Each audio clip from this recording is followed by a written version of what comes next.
You are done. I still live in town. Yeah, I still live in town. It still lingers. I know. So what are you doing for May 10th? I work for an investment firm. Oh, you do? Yeah. So I'm introducing private institutional investors to the alternative strategy hours. Yeah. One of the local. What are the else? You got a job. Skiing school too. Mike. It's open Over front. there? Okay, go ahead.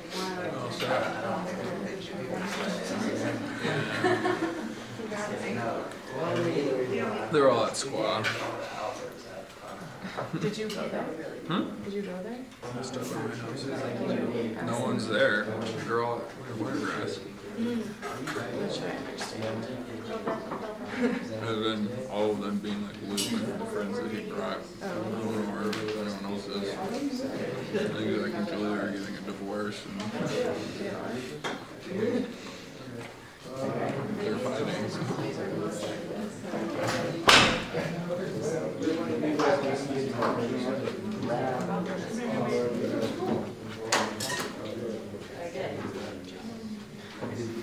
Where'd you come from? I'm from up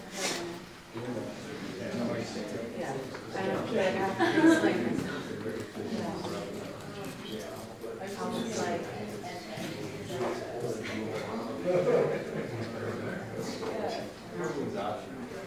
I literally all day. This looks like, sorry, Collins. That's actually mine. That's the shorts.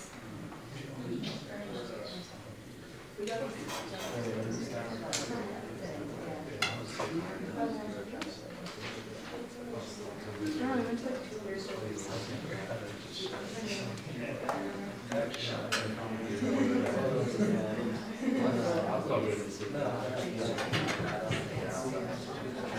Hello. Hi, everybody. We're going to start in like a minute if you guys want to take your seats.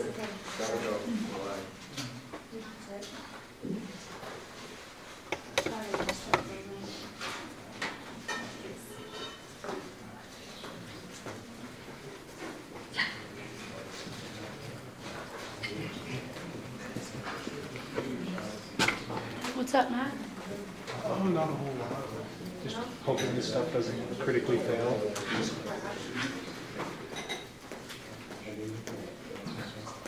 It's not bad.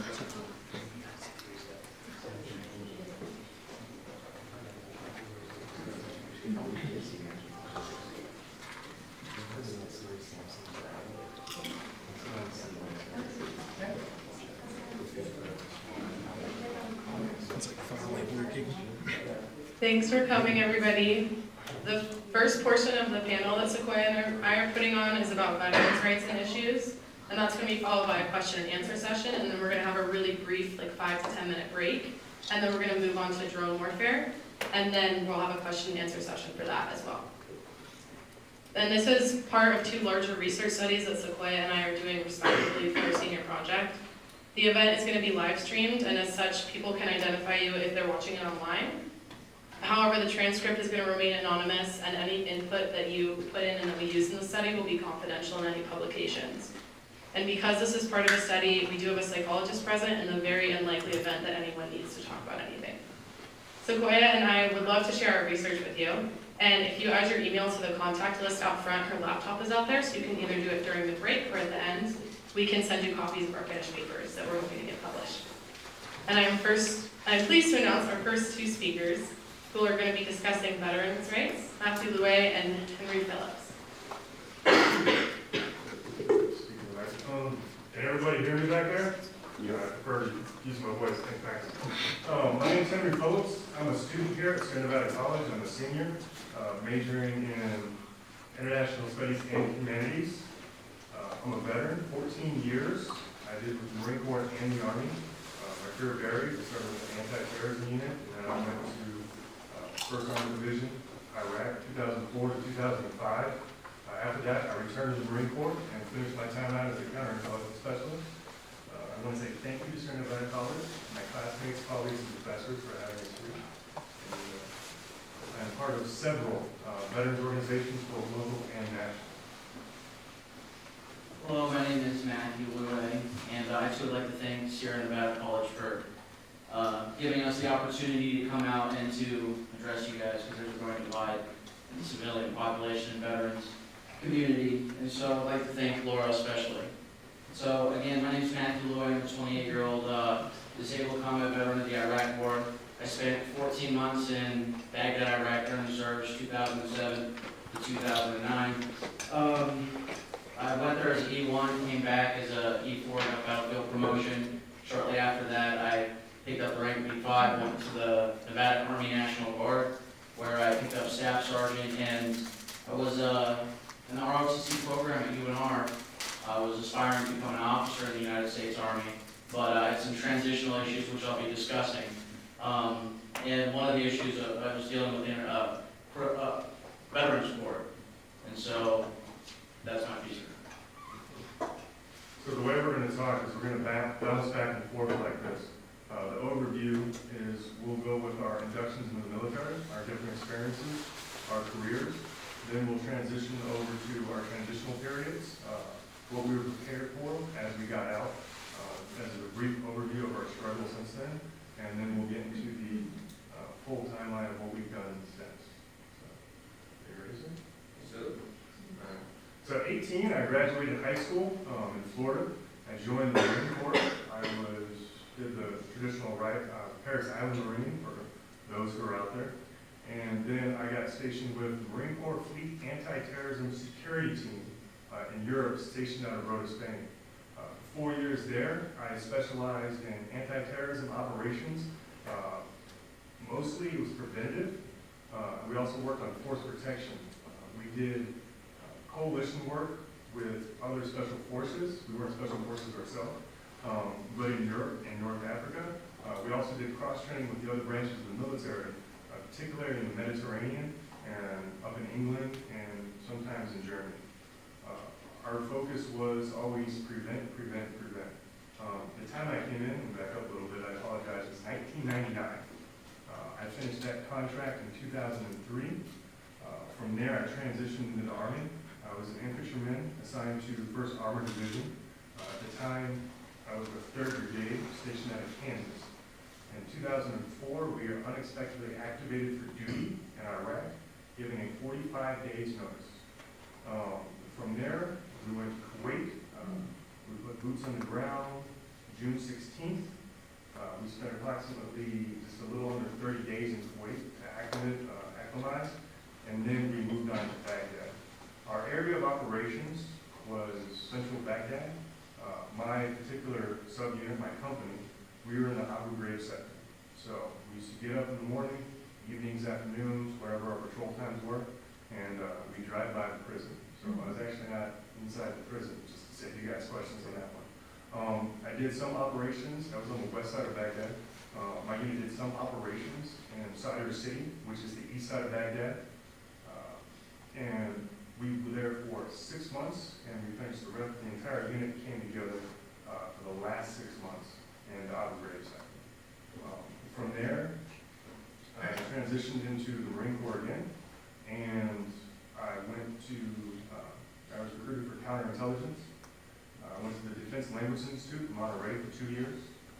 After that, I went to my formal training school in Danville, Virginia, returned back to Camp Pendleton, and finished out my time there, working in the training section and doing stateside operations.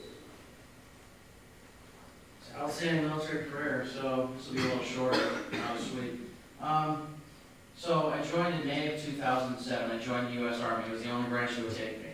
So I called every single branch, and they wanted you to have a high school diploma, and they wanted you to not be overweight, and they wanted you to be able to pass this test. So anyways, just to give you, to rewind it back to what the atmosphere was like in 2007. I'm sure you guys remember ABC, NBC, CNN, Fox News, all day, every day, body count on TV. And at this point, Saddam Hussein had been hung. It was general knowledge at the time that there was no weapons of mass destruction. President Bush had already announced the major end of the combat operation in Iraq. But so obviously it was a very unpopular time to join. I mean, there was guys that get a high school diploma and you were a Boy Scout, had a good record. They were giving you $25,000 signing bonuses. And meanwhile, they let guys like me, because I said I had a GED, I was overweight, and it took me and my recruiter a few times at the recruiting office to make sure I could produce clean urine so that I could pass in Sacramento so I could, get into the Army. So basic and AIT was 14 weeks of training in Fort Benning, Georgia. There's one station unit training. And if you want to know what it's like, get in contact with the recruiter, you can join. But I'll tell you, when I left basic combat training, they taught us a couple of basic things that ring true. Army values, which is leadership, loyalty, duty, respect, self-service, honor, integrity, and personal courage. It also taught us basic marksmanship and some cultural exposure to where we were headed. It was called COIN, counterinsurgency, counterinsurgency indoctrination. It came after his time because there was a lot of issues with soldiers and Marines just not exactly knowing anything about the customs and courtesies over there, and it created more issues than problems it solved. And so anyways, I deployed immediately after completing the basic combat training with the 10th Mountain Division, 4th Brigade. And I was in a dismounted reconnaissance unit, an infantry company in the middle of a CAV squadron. And our platoon consisted of about 22 guys. So we deployed to Baghdad, Iraq from November of 2007 to December of 2008, about a 14-month deployment. And I've read the DoD reports from our time there, and supposedly we're outnumbered 13-1 by enemy personnel, but it never really felt like it because they didn't ever really want to come out toe-to-toe. They like to plant bombs and blow us up, suicide bombings and things of that nature. And so anyways, after I came back from my deployment, I was in the active duty until I finished my first contract, which was 4 years. Then I joined the Nevada Army National Guard, and I was in a non-deployable unit where my job was to help train soldiers who were going through the pipeline to become soldiers, high school kids essentially. I scream at them 1 week in a month. It's a great job for a transitioning soldier. And during my time in the Nevada Army National Guard, I was going to college, I was majoring in geography. I figured it'd help me to be better able to read maps because I wanted to become an infantry officer since I had so much experience being an infantry enlisted soldier. But I had some transitional issues and, long story short, alcohol-related incident with a firearm ended my military career. And I received an honorable discharge from the National Guard. However, they viewed me as a piece of malfunction equipment, so they were done with me. ROTC was done with me. I was no longer able to continue on with my military career. And because of the alcohol-related incident, which ended my military career, unfortunately, I was charged with 2 felonies and a gross misdemeanor. And anyways, that's kind of what leads into the transition piece, so I'll back off there and hand it over to Henry. As you can see, we've had very different careers. Matt was a full-time Army guy, I was only a part-time Army guy for part of my career. My indoctrination in the military was the Marine Corps. Marine Corps is a cult. There's no other way to describe it. I know some of my Marine brethren and sisters out there, who are watching this will be like, why did you say that? But it's true. We are broken down as individuals and built up into a team, and that's the same throughout the services. The Marine Corps likes to take it one step further. For example, church on Sundays, for those going through initial recruit training. If you go to the chapel on Paris Island, instead of the 12 stations of the cross, you have stained glass windows around the chapel depicting Marines in the battlefield, tanks coming over the hill, naval medical personnel called corpsmen saving Marines' life. Marines at the gates of heaven. It's in our Marine Corps hymn.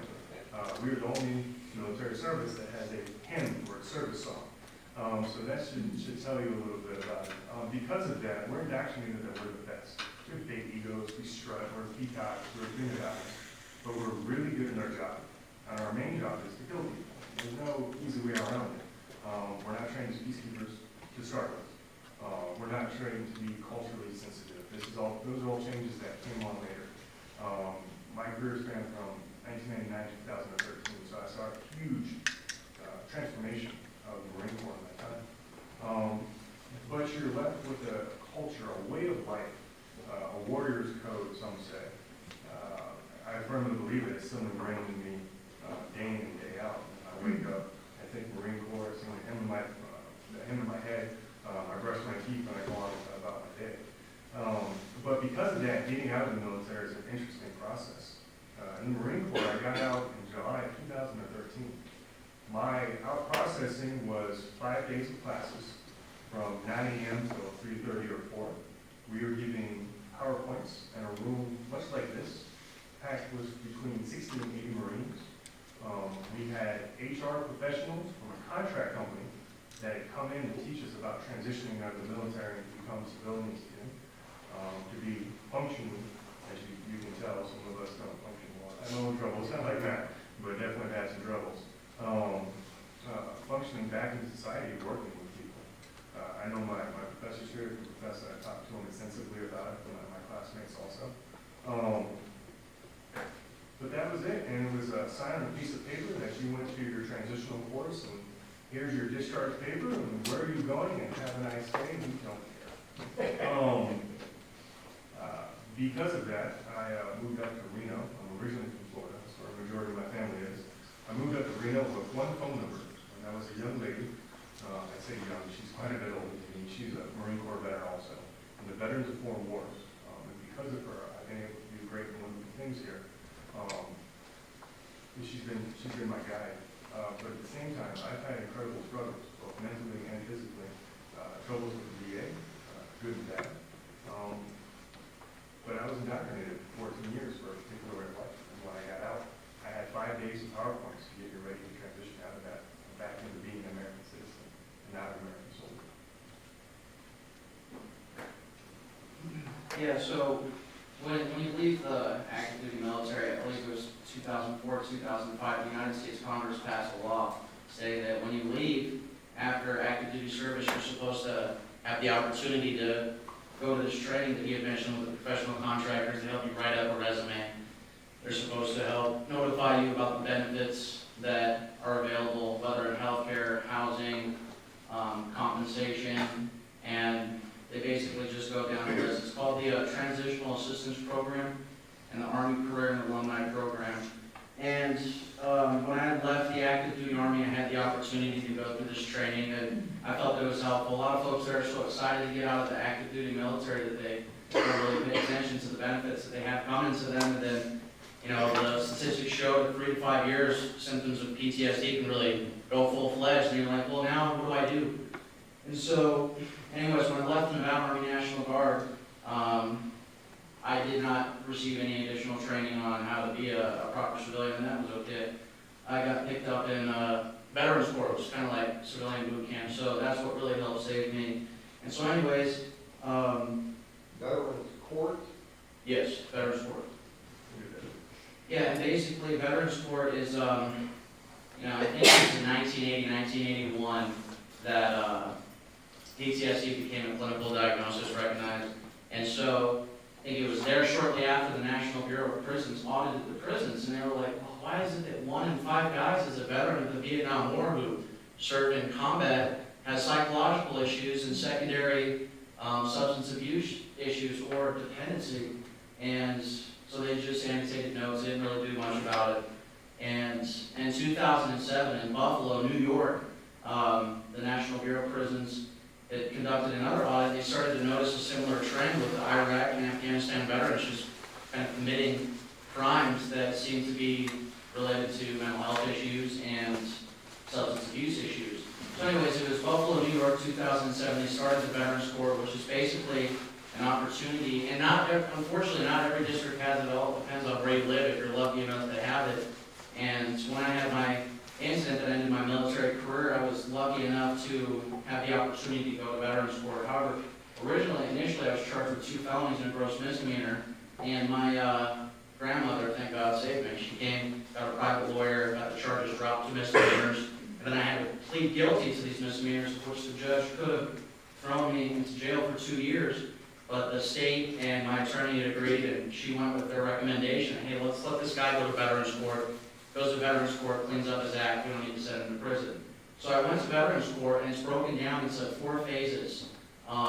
Basically, the first phase, you have to go and see a judge every single Wednesday. You have to breathalyze or submit to a urinalysis test almost every day, so they ensure that you're not using drugs or alcohol. And if you fail one of those tests, they'll just throw you in jail until the following Wednesday when you see the judge.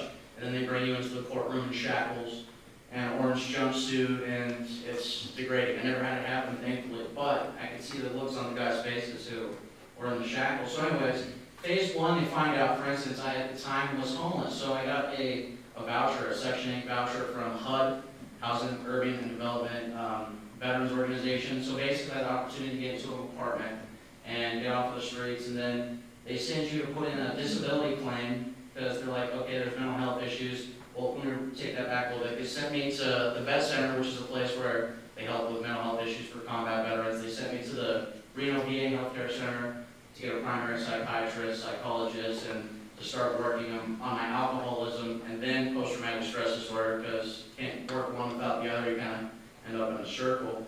And so as you go through the treatment during the 1 year, it's a 1-year program. It's a one-stop shop. They fix everything. And by that, I mean, like I said, I was homeless, got a referral, mental health issues, they got a referral. I was, the reason I never received any help to this point is because I wanted to kind of continue on my military career, so I didn't want to say, hey, I've got some issues going on, because I felt like it could adversely affect my career. But after the alcohol-related incident with the firearm, there was no longer a point to hide it. So at that point, while I was in Veterans Court, I had to put in a disability claim. I was found to be 100% disabled, so I received a pretty substantial amount of money each month, which helps me to live. It's tax-free, so that's pretty nice. And moving forward,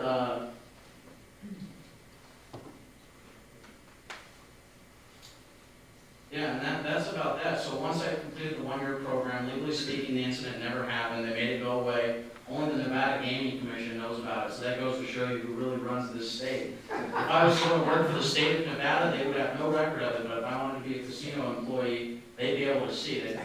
I'd be in their office and talk about it. So anyways, retain all of my constitutional rights. I'm receiving health care. I'm in the process of buying a home. I volunteer in hospice. I'm a certified hospice volunteer, and I primarily work with World War II, Korean, and Vietnam veterans who are on their deathbed. So that's so now that I kind of have my orders and as best as I could, and all my ducks in a row, you get to meet guys like Henry, go out and try to help people, and that's kind of where we're at today. So coming out of the process, as you can see, Matt had a very turbulent process. Luckily, I didn't get involved with the criminal side of the house, but I will tell you, if I didn't have the motorcycle that I ride today, I have no idea where I would be. As you can tell, my career has been all over the place. From learning how terrorist things to operating in Iraq, post-Gravestown, post-invasion. When I came back in 2005, 2 months later, there was a huge national outcry about traumatic brain injuries for service members. I've been involved in almost 2,000 IED or rocket attacks on my position. I do not have to work. I sustained no physical injuries. I was in a vehicle collision with 2 armored vehicles. So if you take 2 rails and you have one spot, and one going by, and they T-bone each other. Pretty much what happened. It was about 64 tons of fun that night. I lost consciousness. My commander at the time, my memory is so bad, I can't even tell you who was in the vehicle. I just know that it was nighttime. I know my vehicle commander talked to me. He goes, "Hey, are you okay?" And I'm shaking my head. I just got out of the vehicle. My rifle stopped at the side of my head. I hit the side of the turret. Like, I was all messed up. I said, "I think so. I'm working." He goes, "All right, get back in. Let's go." And we finished after another 6 hours on patrol. It felt like 6 hours. I don't really know how long it was. You know, we've had experiences like best friends almost getting killed in front of us, orders that don't make sense.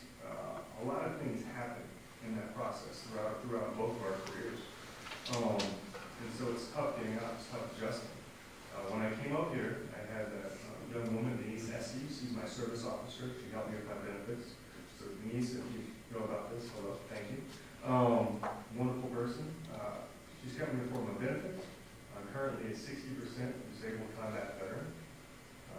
I just, after 2.5 years,